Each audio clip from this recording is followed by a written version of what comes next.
other star. But can you kind of see the V? Let me see if I can. Oh yeah, I figured I can do this sort of thing. Do you see the V I was talking about? Okay, it's just kind of a characteristic set of stars you can see with your naked eye. So I'm going to go ahead and zoom in on that star, the bottom of the V. Okay, the cool thing about this particular occultation is it's the non-illuminated part of the moon, that's going to go in front of that star. That's so cool. Okay, so I kind of played around with this at my office. I'm going to go ahead and back out a little bit, forward the time, and the way I'm forwarding the time is just clicking on my minutes over there. Okay, oops. That's what, 10 o'clock? Okay, so you still see that star, right? Okay, I had to go clear till 10:30 on this program, but it was different on another program. So that's why I'm saying if this is something you really, really, really want to do, my suggestion was to go from 10 o'clock to, because like Mrs. Snipes, when will this happen? Well, I've seen a couple different answers for that. Okay, so that's 8 after 10. And the whole, as the Earth spins, of course, the stars appear to set in the west. So this whole constellation is kind of setting. Okay, so I'm hoping if it's clear to kind of get a picture of it. Of course, that through my telescope, that tracks. Okay, so we're bumping up against when I saw it disappear before. So check this out. Oops, kind of scoot that way. 31. 32, 33. Ah, yeah, there you go. And I saw I hadn't really paid much to occultations, but I kind of accidentally was out of the observatory a few weeks ago, and there was another guy who, well, my husband and I were out there, but then there's another, my husband just goes along with me just to kind of satisfy my curiosity of the whole star thing. But anyway, he was watching for an occultation. And it just, when it blinks out, you're like, oh my gosh. You just want to jump up and down. So that's a possibility. Now, like my slides say, you don't necessarily need binoculars to appreciate it, as far as I can tell. Okay? So, oops, that's not you guys. This is you guys. So, yeah. Any questions about that? Okay, I got my fingers crossed. You can watch it naked eye or binoculars, either way. Yeah, either way. I know. So partly cloudy. And take a selfie, yep, because that's part of my instructions here are just to go ahead and use whatever it says for the moon lab through the binoculars. Yeah, you need selfie. Yep. So got my fingers crossed. We shall see. Okay. Very good. Yes, ma'am. Is the Meridian Observatory one on Friday the 6th? I think it's Thursday's the 6th and Friday's the 7th. Are you serious? No, you're okay. Thank you. I did. Because I'd like to go to one. It's the 7th. It's Good the 7th? catch. Yeah, it's a Friday. It's a Friday. Oh, cool. They're always on Fridays. Always on Friday. Thank you. And Wednesday is, yeah. You just don't want next Friday to be the 7th. I know. That is must be something subconscious about that. That's a good point. So yeah, so I'm hoping to be out there too on the 7th. So That's even better. yay. Any other questions? Okay. And I went ahead and wrote on the board just to make sure we're all on the same page about what the speed of light is. And then I also posted a few things under Twitter about the speed of light. And we're actually going to be revisiting the speed of light when we talk about like Einstein's theory of relativity. So the speed of light is an important constant in our universe. And so I kind of tried to get it right over there.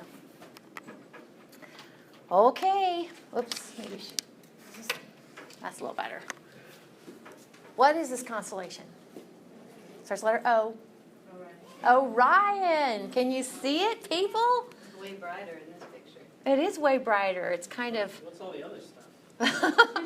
It's... Yeah. Betelgeuse up there. And all the other stuff, basically, if you're taking a photograph of the sky, if you basically open your shutter and you have to track because the sky appears to move because the Earth is rotating. But you can get a lot of light that you never knew was there. That's one of my things about the bit I do with photography of the nighttime sky. Just open up your shutter and you see stuff that, otherwise wasn't there, I apparently. didn't even see Orion, I was checking out.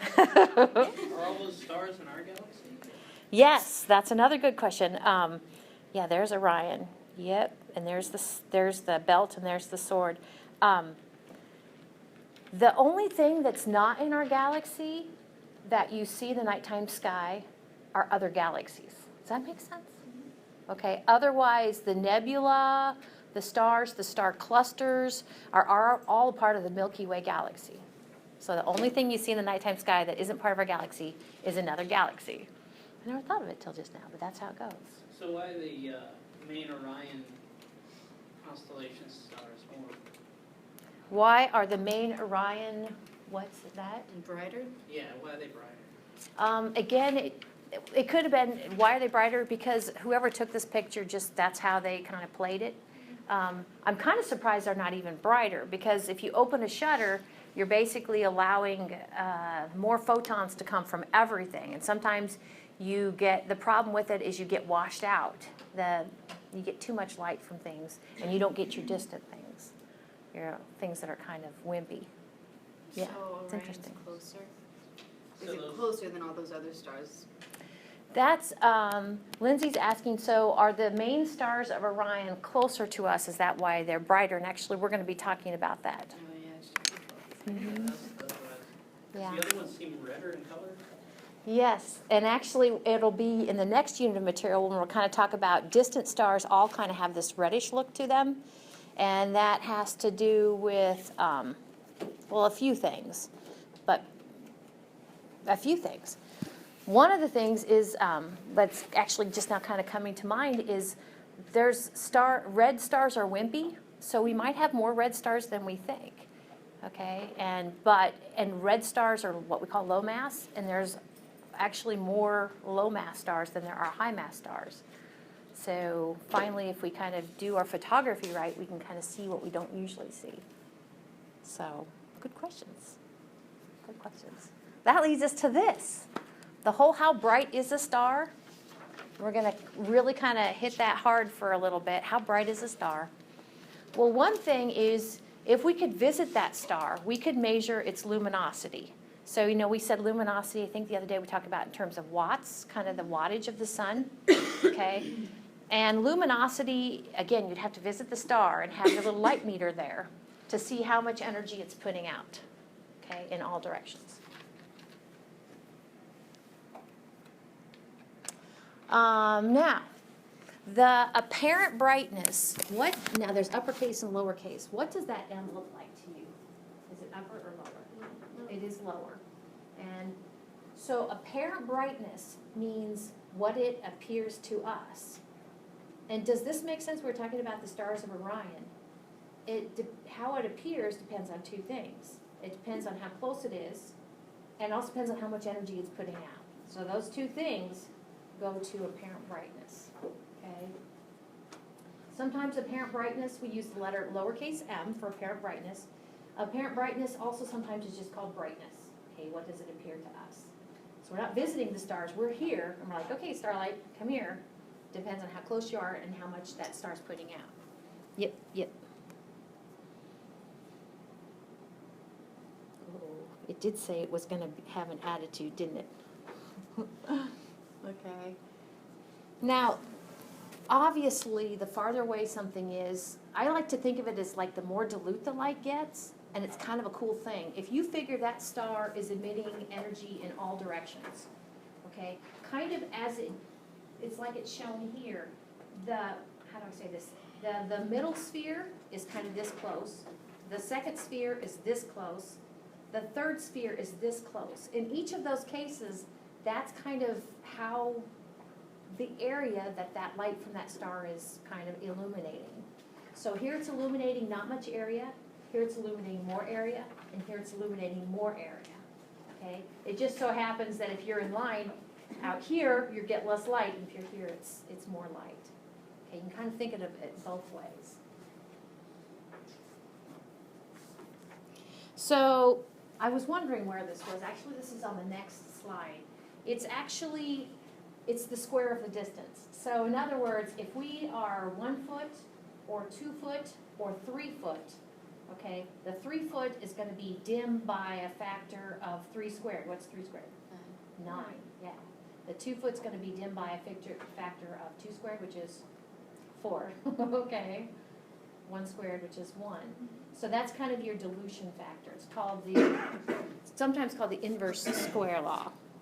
I know you don't necessarily have to know that detail, but it is called the inverse square law. So down here, kind of underneath the slide, I said, put another way, and I said this a minute ago, those Betelgeuse, which is in the constellation Orion, we love Betelgeuse. What color is Betelgeuse? It is orange. Yes. So, and there's a reason for that. So the Betelgeuse, you don't know it's so bright because it's pumping a lot of energy and or it's just close to us. Okay, or a combination thereof. Okay. So the inverse square law, all the inverse square law, and it applies more than just to light, but all it just means is the farther you get away from your light source, the dimmer it is by actually the square of the distance you are away from your light source. That's it. So we have this, and I think I might go ahead and put this. I don't do a lot with math, okay? But we actually have a mathematical relationship that brightness, remember brightness is what it looks like to us. Brightness is what it looks like to us, is equal to how much luminosity, how much energy the star is putting out, divided by 4 pi. You're like, oh my gosh, I don't want to have to do that problem. Well, you don't have to. Distance squared, okay? So in other words, as you increase the distance, the brightness goes down. As you increase the luminosity, what happens to the brightness? It goes up. Yeah, so you can kind of see that all makes sense. I buy that. And that can be helpful when you're studying stars.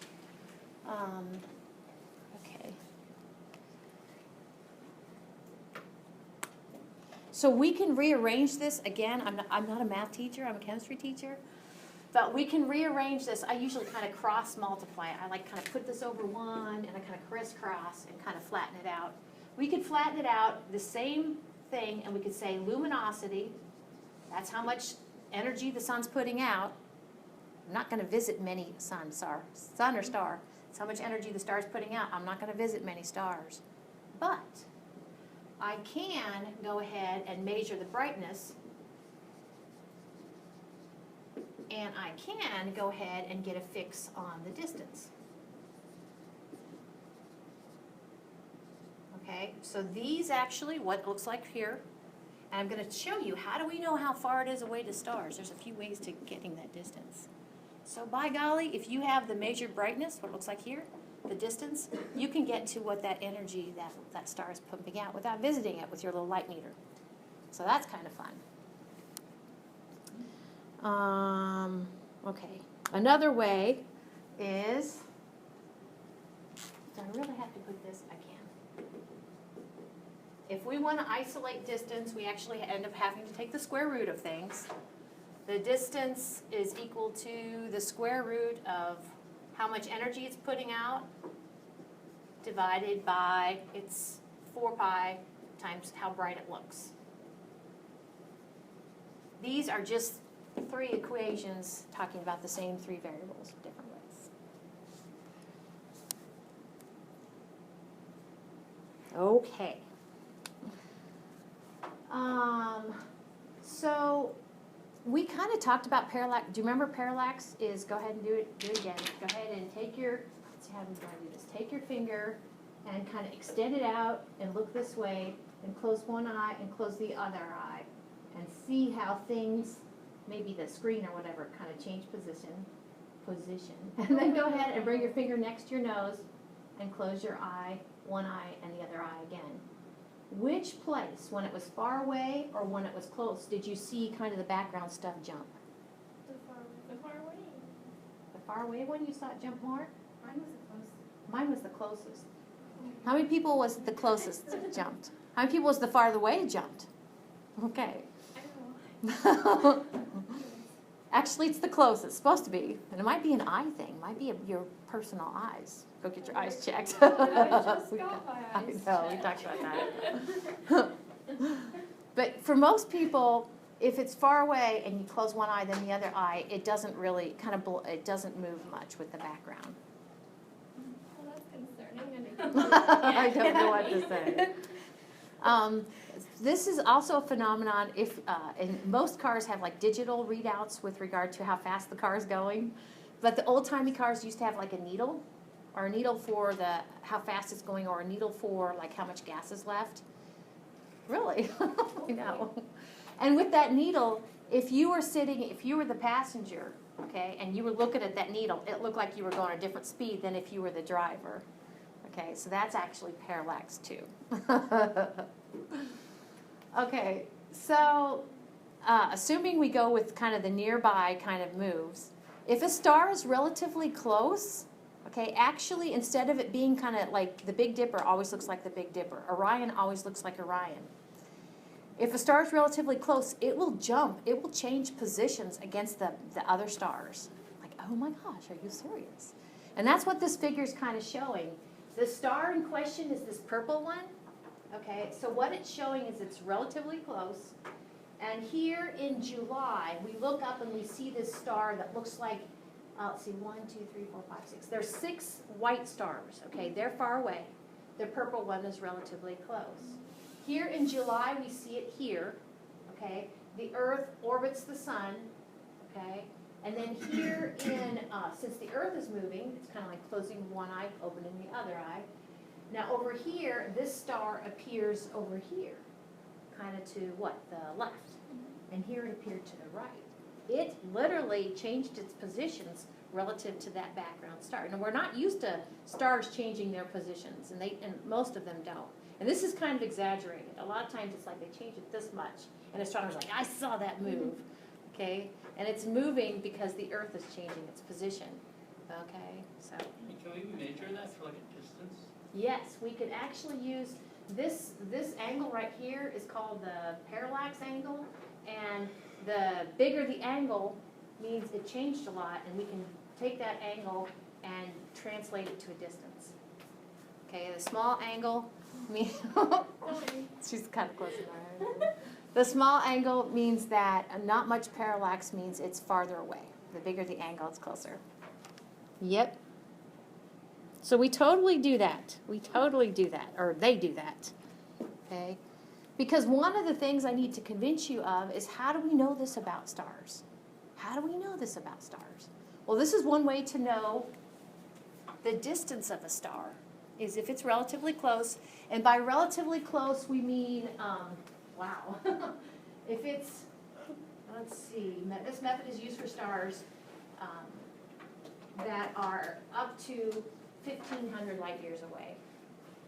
That's a lot of light years away. We can actually see a little bit of movement. And I'm getting to thinking, do you guys remember the closest star? How many light years away it is? About 4-ish. Yeah. Proxima Centauri, I think. It's Proxima something. Anyway, yeah. Cool. What else we got? Oh. Another pretty picture. Looks like somebody was having fun with their camera, right? Something that, you may not see all those stars until you start kind of gathering photon upon photon. Very pretty. So with regard to luminosity, remember what luminosity is energy pumping up. Okay, with regard to luminosity, remember I told you we'd be kind of comparing other stars to our sun. So L sub sun, what does that mean? Luminosity of our sun, exactly. So if we compare other stars, them pumping out their energy, we kind of have a range out there, okay? We're going to see that our star is kind of a, did they not call it a dwarf star? I thought in the video, you're like, are you serious? It's no dwarf star. But anyway, compared to other stars, remember 10 to the 6th means 1 million. So actually, that means we have stars out there that are 1 million times the luminosity of our sun, okay? And then we also have stars that are 0.0001 times the luminosity of our sun. So, yeah. And my question, can you see some, I'm not going to embarrass anybody about being color challenged, okay, or anything, but there are definitely different colors up here. And you told me Betelgeuse is orange? Yeah. Yeah, and there's a reason for that. Okay, yes. Okay. So, you guys told me this is a lowercase m, okay, and it's talking about a brightness of a star as we see it here on Earth. Again, we're a little bit challenged here on Earth because we have the distance thing, right, going on. If you have your, and you may not, but I'm going to pull mine out. If you have your sky map, I think I have mine. Go ahead and pull out your sky map for March. Now, I was talking to Ty about this. Now, tomorrow's April 1st. Yay! Now, I was talking to Ty about this, and the website I get these from usually don't like to, Thanks. not usually, I guess they don't really post their maps right until the day of. Okay, so if you're kind of anxious to maybe use this to get a lab out, to knock out a lab, you know, two things, you can feel free to use March, this sky map, even though it's in April. If you read the fine details, basically these sky maps are for the middle of the month anyway. So March 15th, it was like a sweet point. Okay, March 1st, it was approaching March 15th, and then it gets a little less accurate after March 15th. So feel free to use this one. Or go to skymaps.com. It's like plural, skymaps.com. And get your own. Get your own. Okay? So brightness. I know it's a Friday. You can tell it's a Friday. All right.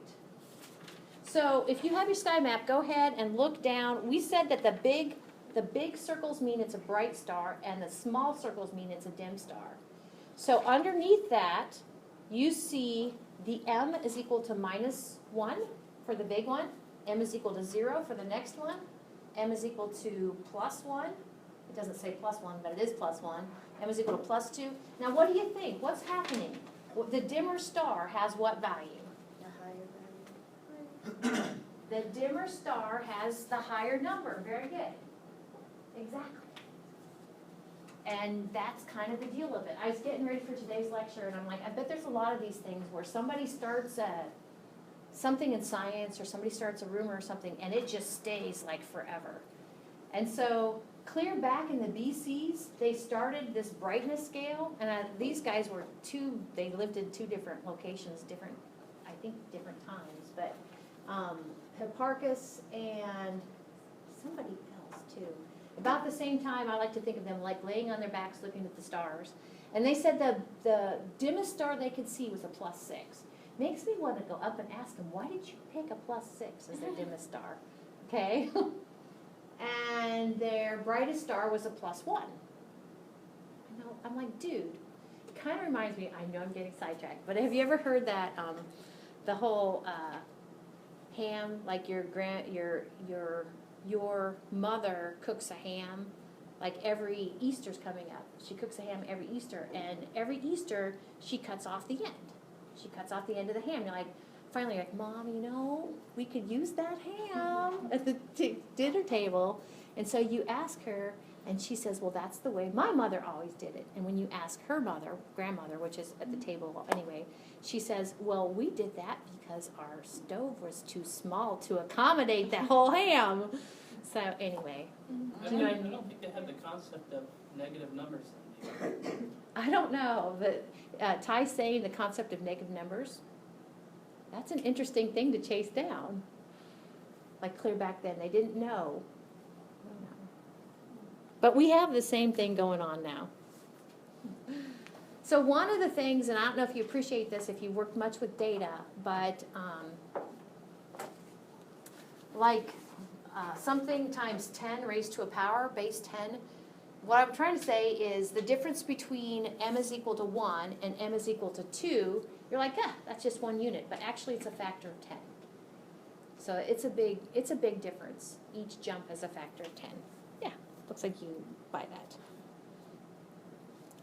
Okay, so for example, it seems backwards, like some things in science I have to remember and it feels backwards. Okay, so the negative number is brighter and the positive number is dimmer. I know, you're like, ah. So I promise there'll be, I don't know what sort of question on your test next Friday, but it'll be a question about kind of, I'll give you two M's and you have to say which one's brighter. So the example here I have is 0 and 3, and which one's brighter? I have to concentrate. 0. 0's brighter. Yeah. Yep. Okay. Very good. Oh, see if you have your sky map. I think if you flip it over, I really like what they do because they have 3 sections on the right there. It says seen with your naked eye, and it says seen through binoculars, which I still need to talk about. Binoculars are great if you're wanting to see things in the nighttime sky. And then seen through a telescope. And then it usually, if you look in the description, it says what the magnitude is. Magnitude means brightness. So, yeah, it does say the brightness too, that this is on the other page. Oh, well, if you jump clear down to, yeah, Oh, Yeah. right there, magnitude. yeah, MAG, it just says MAG stands for magnitude. Yeah, and like up here, like, if we click on, yeah, it's there, it just doesn't say M is equal to, it says MAG. Okay, so how do things appear? What's their apparent brightness magnitude? Okay, well, the sun, never look at the sun, hello? It's negative 26.7, that's crazy, that's very bright. Okay, that's apparent brightness to us here on Earth. Now then this kind of enters up, well, if I am on a planet that's orbiting a distant star, what's the apparent brightness of the sun? And it depends upon how far away you are. The full moon, negative 12.6. No wonder you can't see anything with the full moon out there. Negative 12.6. I'm going to say negative 12.6. Venus, negative 4.4. Again, the more negative, the brighter it is. Sirius, negative 1.44. The dog star. So this goes back to what those guys laying on the back started the whole system. They said naked eye runs about a plus 6.0, but it depends on how dark your skies are. Yes? I just had a quick question. So I found Mars on my lab, and it was really, really, really, really bright. Is there any, like, what is that number? That's a good question. Mars, how bright was it? And if you would open Stellarium, because that's what I would do. I would open Stellarium, you click on Mars, and it will tell you the magnitude. It will tell you the brightness. That's so cool. Yeah. Okay. What's the difference between brightness and luminosity? So brightness is what it appears to us. And luminosity is you visit the star and you actually measure the energy it's pumping out. Okay, does that make sense? So this is like potentially diluted light. This takes into the distance is a factor here for how bright it appears to us. Luminosity is like, So Takes can you distance. figure out brightness without a distance? this might answer your question. We're coming up on a scale that actually removes the effect of distance.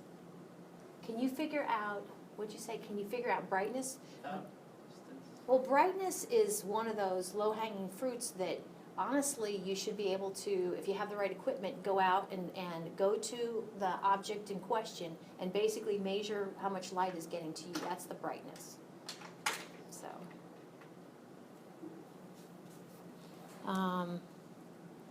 Binoculars kind of gather that light a little bit, so you bump it from a +6 to a +10 dimmer objects with binoculars.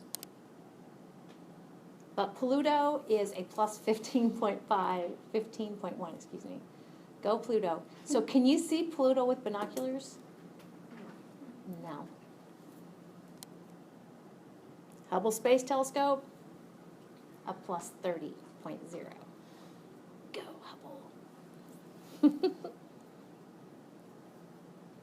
Okay.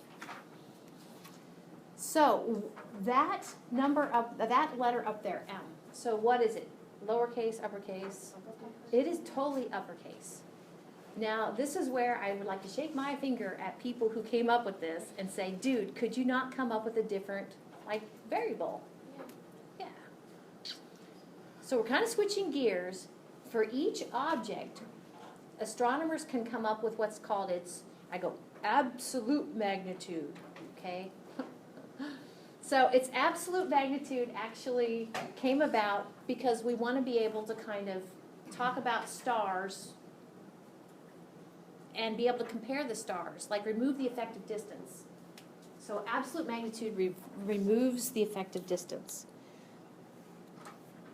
And it does so by, and this is the way I think of it, now you might need to think of it differently. It's pretty weird.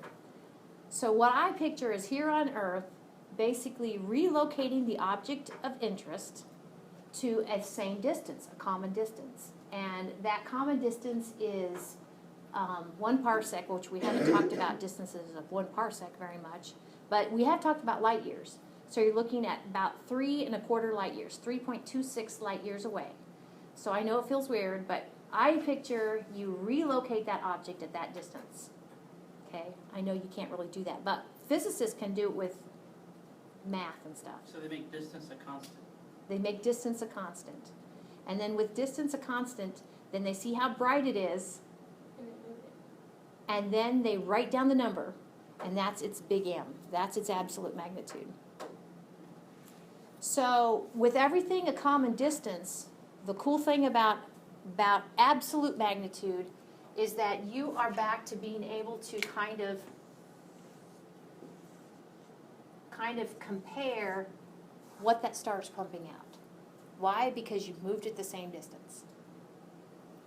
Okay? So absolute magnitude removes the effective distance. And now we can kind of compare apples to apples. Yep. 10 parsecs. I'm sorry, I said 1 parsec. 10 parsecs. And so that would be, what, 32.6 light years. Sorry, final answer. Okay.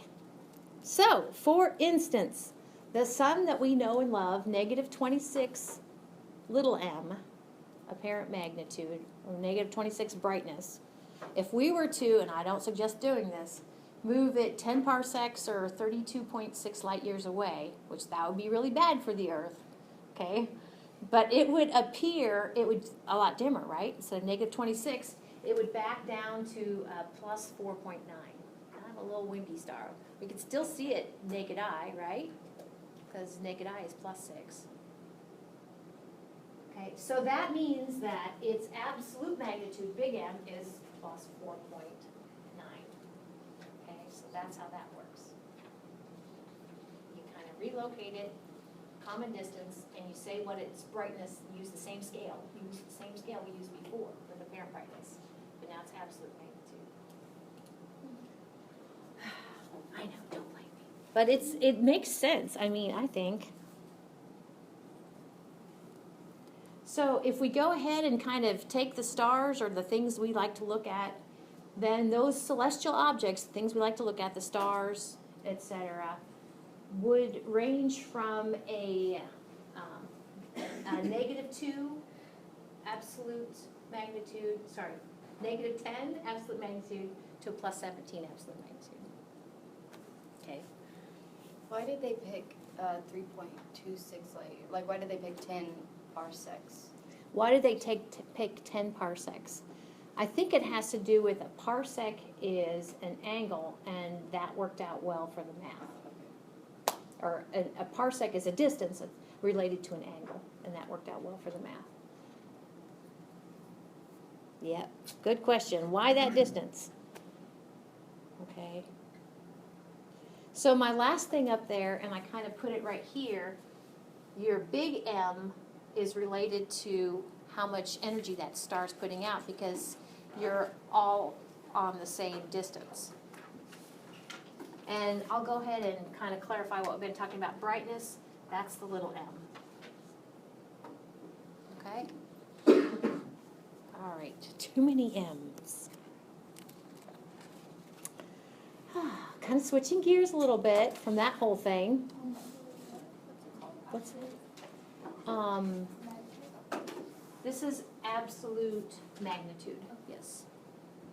This is the parent brightness. Now, so Betelgeuse is orange. This is where we get to talk about why Betelgeuse is orange. And actually, I was getting ready for today, and I'm like, dude, we already talked about that. Okay? Oops, before I go.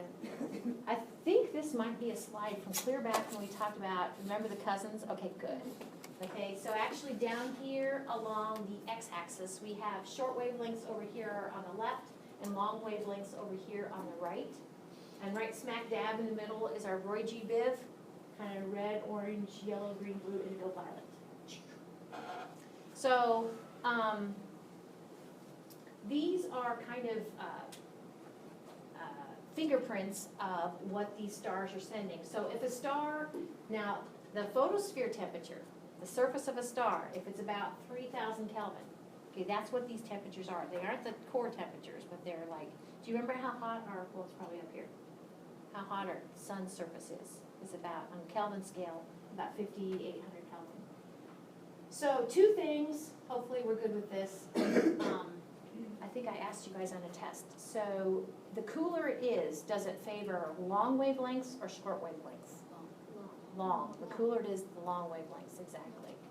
And so I think our orange stars are actually kind of cooler. The other thing is, can you see that along the y-axis is intensity? So not only is the cool star over this way, but what would you say about its intensity? Is it high or low? It's low. It's lower. Okay, this would be its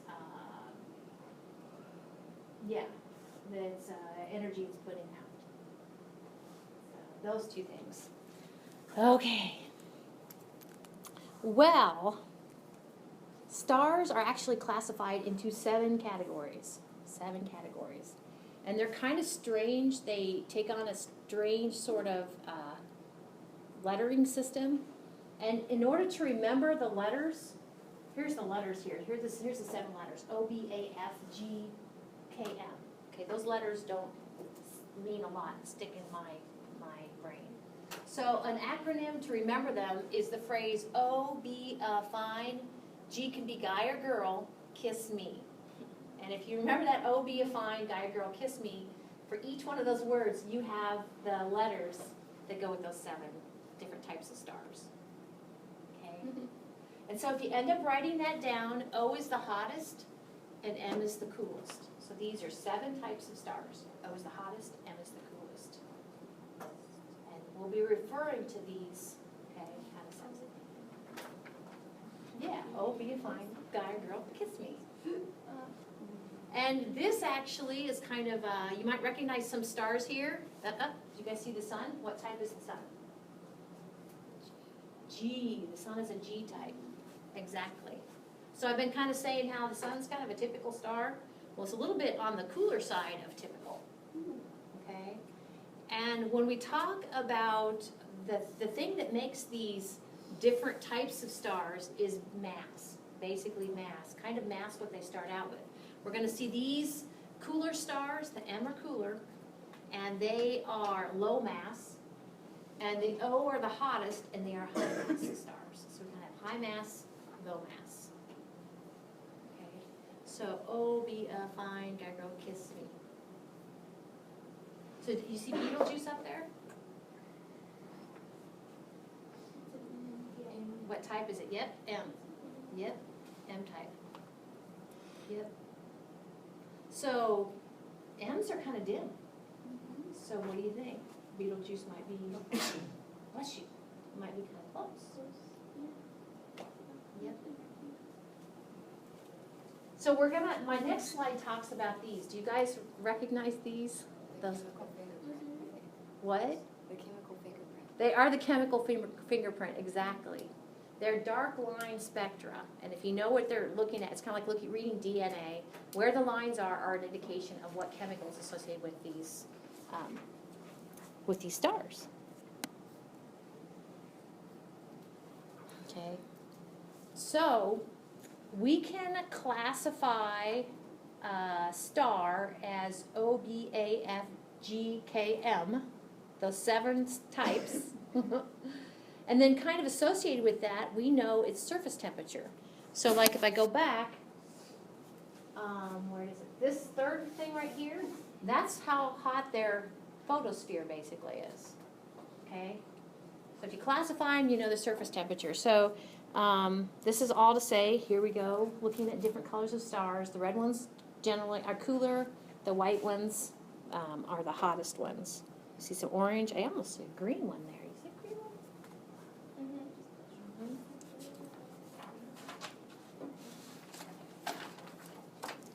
So I'll ask this in the form of a question. What would you classify the coolest stars in our 7 types? M, very good. M are the coolest. I'm liking it. How about the hottest?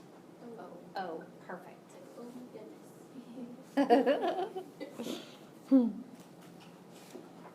Okay. I'm not going to add a lot to this, but I will ask this in the form of a question. So these are fingerprints of chemicals. Now, which particle in the atom is making these fingerprints? Is it the proton, neutron, or electron? Electron. It is all about the electron. Good job. This over here kind of talks you through. You can kind of look at it a little closer if you want to later. But if it's all about the electron, this kind of says, well, at some point, I kind of liken it to a few things what this is just saying. We know that if you heat matter up, what happens to the matter? It moves. It moves, exactly. And so that's kind of how we have solids going to a liquid. You heat it up, okay? And as you heat it up, you're breaking some of those bonds. To go from a liquid to a gas, you heat it up more, you're breaking some of those bonds. But what if you take a gas and heat it up? Oh, dang. Okay? Up there, you basically get molecules flying apart. You're breaking chemical bonds. What if you take something that's basically a bunch of atoms and heat it up? Ah, dang. Okay, even farther up there, you get even more things breaking apart. Plasma, solar plasma, okay? And then up there at the top is a problem if you're trying to look at what electrons are doing. At the top, if you read it, it basically says electrons, they're gone, okay? They don't want to be associated with an atom anymore, okay? So anyway, that's all kind of balled into those fingerprints that go along with the 7 spectral types. It's just something that physicists have to think about. So a star that's up, like at the highest, the 10.6 Kelvin or whatever, that's the surface temperature of it, like of the photosphere? Right, that's the surface temperature. So like in the middle, in the core of our sun, the surface temperature is like real crazy like that, but there's enough pressure that it changes it, into helium. So there's not enough pressure on the outside for that to happen. Oh, I see But what they're your all point like, is. the random walk Right. or whatever. No, I think the simplest type of, she's asking, those surface temperatures of those O stars are very hot, but still not hot enough for nuclear fusion. At the outside. On the outside, yep, The orange, yeah, in here, those are yeah. the white And- ones. What's that? They're not the orange stars, they're the bright. Right, yeah. They're the kind of whitish or bluish type stars than the hot stars. So when the stars die, it's like they lost enough temperature and enough pressure that they can't make, like, there's no more nuclear fusion happening. She's asking about when stars die, is it related to, they're not, would you say They hot? cool down, right? Well, they cool down, but actually our star is going to die because it doesn't have any more simpler elements to fuse in its core. Yeah. So when it's doing all that stuff that it doesn't create, it creates different stuff, but it'll run out of that stuff? Yeah, it'll run out. And what we'll see, what she said is, so as it's creating like taking hydrogen, making helium, it's going to run out of hydrogen. Right. Now and we'll talk more about this in the next unit, our sun is going to go to the next step. It's actually going to start converting helium to form carbon, which is kind of fun. So it does go a little further, but then it's done. It can't do any more after that. Yeah. Very good. So 10 to the 6 Kelvin, is there anything that hot? This one up here, is there anything? Or on the chart there? Not the chart. Oh, it's 10 to the 6th Kelvin. That'd be, well, I don't see anything listed here. Yeah, it's probably between the 1,000 Kelvin and 10,000 Kelvin. So, It's like surface nitrogen. electrons leaving atoms, that's not good. Electrons leaving atoms, that's not good. Again. Yeah, interesting. Well, that's a good place to stop. I hope you have a great weekend, and don't forget to come on Monday for your guest thing. I will be hearing about you guys. So, Should we bring like notebook and stuff? something to write with. Okay. Oh, I have my write up.